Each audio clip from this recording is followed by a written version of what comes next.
So why would someone want to become a divorce coach?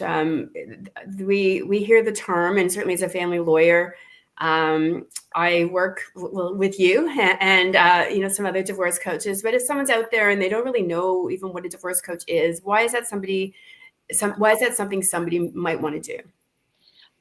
So, as a client, somebody would want to hire a divorce coach for many reasons, and we can get into that later.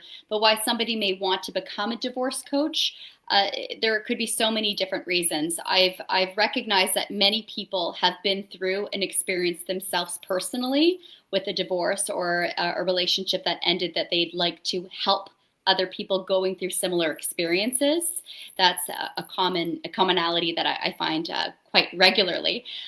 However, I think that if somebody has the desire to want to help, to understand, if they're empathetic, if they're interested in allowing people to understand that the only move that they have is not hiring a divorce lawyer and actually going through the process in a more amicable way, it's helpful to understand the different ADR roles and how one could assist a client in going through the process. And I find that many people don't know about divorce coaches, like you say, and they think the only options are hiring a divorce lawyer or maybe a family mediator. And what happens with family mediation is it's great, and obviously I'm a mediator, so I stand by it, but you get to an agreement, and that's fantastic. And if it's successful, wonderful. And lawyers will make sure that clients understand their legal rights and they're able to guide them appropriately, which again is needed and wonderful.